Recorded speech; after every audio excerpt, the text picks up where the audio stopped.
And you're back. Hillary Clinton's the devil is something we always suspected. WikiLeaks just confirmed it. With the release of dozens of thousands of emails with WikiLeaks, it's kind of like drinking from a fire hose. For a lot of people, that's hard to navigate, especially because the media doesn't want you to even try. It's illegal to possess these stolen documents. It's different for the media. So everything you learn about this, you're learning from us. Thanks for looking out, CNN. Remain calm. All is well. Some of the WikiLeaks are incredibly damning. They would be if we weren't desensitized to the corruption of our current political system. But there are some stories out there that aren't even real from WikiLeaks. They're made up. For example, Hillary Clinton's body was not snatched nor replaced with number 5 from Short Circuit. Though it is plausible. Something to remember with all of the tabloid headlines out there. Personal testimony is one of the least reliable forms of evidence in court. One of the most reliable? Documents, hard evidence, which is why WikiLeaks is so important. These are hacked emails, most of which you'll see today come from John Podesta, chairman for the 2016 Hillary campaign, and a former chief of staff to Mr. President Bill Clinton, and counselor to one Mr. President Barack Obama. Top 10 WikiLeaks you need to know. Let's get to it. Starting off with a bang. Number 1, Hillary Clinton wants open borders. In a transcript taken from a speech, Hillary Clinton said, "My dream is a hemispheric common market with open trade and open borders." So this is problematic, to use their term, only if you believe in countries. The term globalism is thrown around so flippantly today, it's lost all meaning. But the term globalism was invented for this. Number 2, admission that the Iran deal was absolutely horrible, as we said it was. Written from John Anzalone, this agreement condemns the next generation to cleaning up a nuclear war in the Persian Gulf. This is the greatest appeasement since Chamberlain gave Czechoslovakia to Hitler. To which one Mr. John Podesta replied, "Yup." He didn't even fight it. The entire DNC in the public eye. No. The Iran deal isn't what you think. Behind closed doors, it's exactly what you think. It sucks. Thanks, Satan. Number 3, for all you basement dwellers out there, the manipulation and or possible bribing of Bernie Sanders. Written to John Podesta. "We are going to need his voters to turn out in November for Hillary Rodham Clinton. He won't be nominated. I am doing the opposite, repeatedly writing friendly and positive pieces about Bernie as a Hillary supporter, and when the time is right, I will have money in the bank with him and his people as a liberal to urge them to come out in force to vote for Hillary Rodham Clinton." We get it. Bernie Sanders got a raw deal from the DNC, but he was above it all. Except he's got 3 houses to pay for. Dollar bills, y'all. Money. Number 4, Democrats created fake sexist Trump ads. Are you smelling desperation yet? Some of the job requirements designed to look as an ad to work for Trump were as follows. No gaining weight on the job, must be open to public humiliation, a willingness to evaluate other women's hotness, proficient in lying about age if the boss thinks you're too old. Firstly, I don't have too many gripes with those, but we know that a lot of women would, and that's the point. Slander and impersonation coming directly from the horse's mouth. Don't call them horses, that's also sexist, but some of them look like horses. Believe me when I tell you, I have heard the news. Number 5, which is particularly timely because right now, the current Democratic Party is being accused of committing voter fraud, which they deny.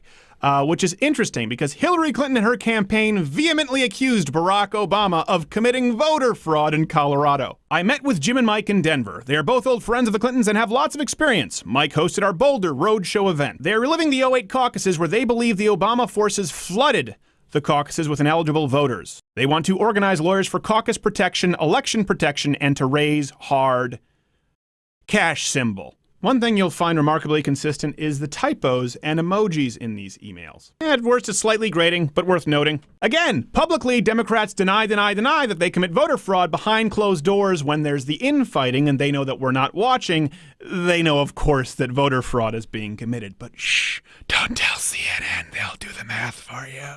Welcome to hell. Number 6. You know how we always talk about how the left refuses to say Islamic terrorism, and it almost seems like they have their fingers crossed, hoping that every next mass shooter or terrorist is white, and they say no. Well, it turns out they do. As written in a private email from, again, Podesta, better if a guy named Saeed Farouk was reporting that a guy named Christopher Hayes was the shooter. Yes, clearly that would have been better for your campaign. Not so much America.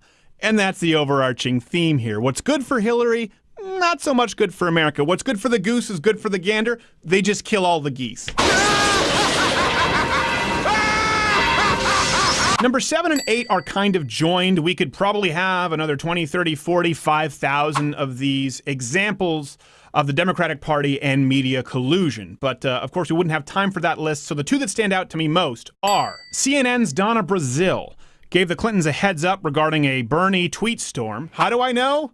Well, because Podesta wrote, "Thanks for the heads up on this, Donna." Call it a detective's intuition. And yet again, more proof that Bernie got a raw deal. Not a huge Bernie fan, but boy did he get screwed on this. You belong with me! The next one is our own resident favorite, Ezra Klein of Vox.com. If you watch our show at all, you know that we have a good laugh about Vox's articles nearly every week, and we've rebutted a few of their videos, particularly on gun control. As a matter of fact, they are so known to be misleading and far left.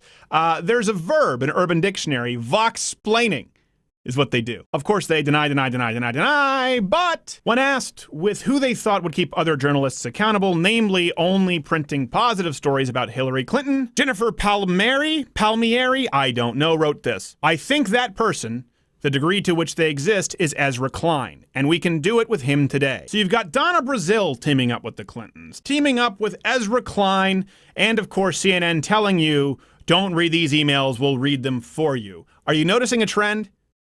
If not, you might be a stupid person. Number 9, this is important. We know from WikiLeaks that Hillary Clinton knowingly, criminally deleted emails. Deleted? Again, publicly deny, but we see in a private email exchange with her staffers. Okay, one thing to use personal email, but why the twisted truth on why? With the two problematic areas being emails to Bill when they were to Bill's staff, and B, only using one device. I can't really read that. The typos are awful. BlackBerry, when 2 weeks earlier it was an iPhone, BlackBerry, and iPad. As Ann and I discussed, hopefully that's a timing issue, and whilst in state, she only used one. Quick pause. You know this is authentic because they use the word problematic. Continue. I know when I talk to my friends who are attorneys, we are all struggling with what happened to the emails and aren't satisfied with answers to date. While we all know the occasional use of personal email addresses for business, none of my friends' circle can understand how it was viewed as okay, secure, appropriate to use a private server for secure documents, and why further Hillary took it upon herself to review them and delete documents without providing anyone outside her circle a chance to weigh in. It smacks of acting above the law. It smacks of the type of thing I've either gotten discovery sanctions for, fired people for, etc. I don't know that I can add much more, so let's go to number 10. That President Barack Obama and Hillary Clinton corresponded via private email. Why is this so important? She knowingly deleted emails, as you see in those exchanges. Why was she let go when it is illegal to do that? A lot of people suspected that this may go to the top. It may reflect poorly on President Barack Obama. Otherwise, why would he protect her from the fall? There's a lot of back and forth. Here's a highlight. National Review talked about it in an email from Podesta to Mills. He said, "Think we should hold emails to and from the president? That's the heart of his executive privilege. We could get them to ask for that. They may not care, but it seems like they will." In other words, they put these emails under a special category where only Barack Obama would have the executive privilege to ask for them or release them. You think Barack Obama was going to do that? No, of course not. It reflected poorly on him and Hillary, and she could drag the ship down with her. Evil. The emails verifiably prove beyond any shadow of a doubt that Hillary Clinton is lying, Barack Obama himself has been lying, and the media has been lying all along with them. And they've been laughing about it through private emails the whole way. Now, I know we could look silly because at the time of this video, they're still releasing more, and it could get a whole lot worse. I suspect that it will. Hopefully they bring this up in this week's debate. We'll be live streaming it.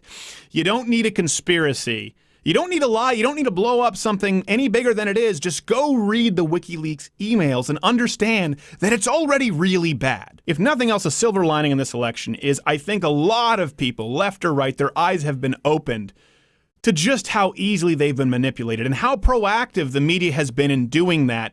You don't need to trust them anymore. They don't need to be the gatekeepers anymore because you know they've been lying to you. The greatest trick the devil ever pulled was convincing the world he didn't exist. End card time. You're still here. That means you have some decisions to make. Go to louderwithcrowder.com for references. Click my face to subscribe. Watch one of these videos next to me, or you can click the mystery box. Now, I'm not going to lie to you. Mystery box land can get weird. And by weird, I mean the kind of weird you don't come back from, or sometimes it can be wonderful. But a lot of the times it's weird.